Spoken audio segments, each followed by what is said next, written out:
Karthika from MS solutions. മക്കളെ, എല്ലാവരും എന്തായാലും പഠിച്ചിരിക്കേണ്ട ഒരു കാര്യമാണ് കഥാപാത്ര നിരൂപണം തയ്യാറാക്കാനായിട്ട്.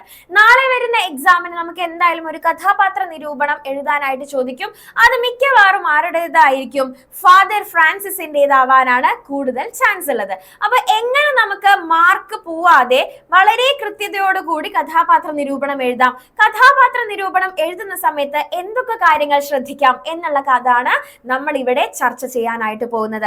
മക്കളെ, നിങ്ങൾ കഥാപാത്ര നിരൂപണം എഴുതി തുടങ്ങുന്ന സമയത്ത് ആദ്യം തന്നെ നോക്കേണ്ട കാര്യം കഥാപാത്രത്തിന്റെ പേര് കഥാപാത്ര നിരൂപണത്തിന്റെ തലക്കെട്ടായി നൽകണം. നമ്മൾ ആരെ കുറിച്ചിട്ടാണോ എഴുതുന്നത് അവരുടെ പേര് എന്ത് ചെയ്യണം? അതിന്റെ തലക്കെട്ടായിട്ട് നമ്മൾ നൽകണം.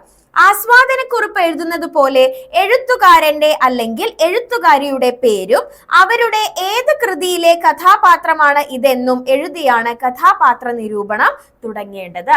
അപ്പൊ നമ്മൾ ആസ്വാദനക്കുറിപ്പ് എഴുതുമ്പോഴും ശ്രദ്ധിക്കേണ്ട കാര്യം എന്തായിരുന്നു? നമുക്ക് ആ ഒരു കഥാപാത്രം അല്ലെങ്കിൽ ആ ഒരു വരികൾ തന്നിട്ടുള്ളത് ഏത് കൃതിയിൽ നിന്നാണ്, ആ കൃതി എഴുതിയത് ആരാണ് എന്നുള്ള കാര്യം നമ്മൾ അവിടെ സൂചിപ്പിക്കാറുണ്ട് അല്ലെ? അതേപോലെ തന്നെ കഥാപാത്ര നിരൂപണം എഴുതുന്ന സമയത്തും ആ ഒരു കഥാപാത്രം ഏത് കൃതിയിൽ നിന്നുള്ളതാണെന്നും ആ കൃതി എഴുതിയ എഴുത്തുകാരൻ ആരാണ് അല്ലെങ്കിൽ എഴുത്തുകാരി ആരാണെന്നുള്ള കാര്യം നമ്മൾ അവിടെ സൂചിപ്പിക്കണം. കഥാപാത്രത്തിന്റെ രൂപം, വേഷം, ഭാഷ, സ്വഭാവ സവിശേഷതകൾ തുടങ്ങി കഥാപാത്രത്തിന്റെ വ്യക്തിത്വത്തെ കുറിച്ചാണ് അടുത്തതായി എഴുതേണ്ടത്. അദ്ദേഹത്തെ കാണാൻ എങ്ങനെയാണ്, അല്ലെങ്കിൽ അദ്ദേഹത്തിന്റെ സംസാരം എങ്ങനെയാണ്, അദ്ദേഹത്തിന്റെ ജീവിത ശൈലി എങ്ങനെയാണ്, അയാൾ മറ്റുള്ളവരോട് സംസാരിക്കുന്നത് എങ്ങനെയാണ്, സ്വഭാവ സവിശേഷതകൾ എങ്ങനെയാണ് എന്നുള്ള കാര്യങ്ങളെല്ലാം നമ്മൾ എന്ത് ചെയ്യണം?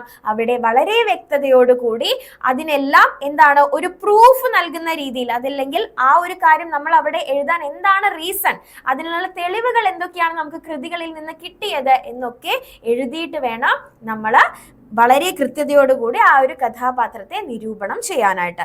അത് നമുക്ക് എവിടെ നിന്ന് കിട്ടും? കഥാപാത്രത്തിന്റെ വ്യക്തിത്വത്തെ കുറിച്ച് കഥയിൽ അല്ലെങ്കിൽ കവിതയിൽ സൂചിപ്പിച്ചിട്ടുണ്ടായിരിക്കും. നമുക്ക് ഏത് പാഠഭാഗത്തിലാണോ ആ ഒരു കഥാപാത്രം ഉള്ളത് ആ ഒരു പാഠം വളരെ വൃത്തിയായിട്ട് വായിച്ചിട്ടുണ്ടെങ്കിൽ, മനസ്സിലാക്കിയിട്ടുണ്ടെങ്കിൽ നമുക്ക് മനസ്സിലാക്കാൻ സാധിക്കും എന്തൊക്കെയാണ് അദ്ദേഹത്തിന്റെ അല്ലെങ്കിൽ ആ ഒരു സ്ത്രീയുടെ സ്വഭാവ സവിശേഷതകൾ, പ്രത്യേകതകൾ എന്നുള്ള കാര്യം. ഇനി കഥാപാത്രത്തിന് കഥയിലെ മറ്റു കഥാപാത്രങ്ങളുമായുള്ള ബന്ധം, കഥാപാത്രത്തിന്റെ സൂക്ഷ്മ സ്വഭാവങ്ങൾ, കഥാപാത്രത്തെ കുറിച്ച് നമ്മുടെ അഭിപ്രായം എന്നിവയെല്ലാം എഴുതണം. അവരെങ്ങനെയാണ് മറ്റു കഥാപാത്രങ്ങളോട് പെരുമാറുന്നത്, അവരോടുള്ള പെരുമാറ്റം എങ്ങനെയാണ്, സ്വഭാവം എങ്ങനെയാണ്, ബന്ധം എങ്ങനെയാണ് എന്നൊക്കെയുള്ള കാര്യങ്ങൾ നമ്മൾ എന്ത് ചെയ്യണം? അവിടെ സൂചിപ്പിക്കേണ്ടതായിട്ടുണ്ട്. അതിനുശേഷം നമ്മുടെ അഭിപ്രായം, ആ ഒരു കഥാപാത്രത്തെ കുറിച്ച് നമ്മുടെ അഭിപ്രായം എന്താണ് എന്നുള്ള കാര്യം കൂടി അവിടെ സൂചിപ്പിക്കുക. മനോഹരമായ ഭാഷാ ശൈലിയും സവിശേഷമായ പദപ്രയോഗങ്ങളും കയ്യക്ഷര തെറ്റുകളുടെ അഭാവവും നിങ്ങൾ എഴുതുന്ന കഥാപാത്ര നിരൂപണം മികച്ചതാക്കുന്നു. അപ്പോ മലയാളത്തിൽ കഥാപാത്ര നിരൂപണം എന്ന് മാത്രമല്ല, ഏതൊരു കാര്യം എഴുതുമ്പോഴും വളരെ നല്ല ഭാഷാ പ്രയോഗത്തിലൂടെ വേണം നിങ്ങൾ എഴുതാനായിട്ട്. അപ്പോൾ വളരെ നല്ല ഭാഷാ ശൈലിയും സവിശേഷമായ പദപ്രയോഗങ്ങളും കയ്യക്ഷര തെറ്റുകളുടെ അഭാവം എന്ന് പറഞ്ഞു കഴിഞ്ഞാൽ എന്താണ്? കയ്യക്ഷര തെറ്റ് വരുത്താതിരിക്കുക എന്ന് തന്നെ. ഓക്കെ, അപ്പൊ ഇത്തരത്തിലൊക്കെ എഴുതി കഴിഞ്ഞാൽ നമുക്ക് എന്ത് ചെയ്യാൻ സാധിക്കും? മുഴുവൻ മാർക്കും കഥാപാത്ര നിരൂപണത്തിന് നേടാനായിട്ട് സാധിക്കും.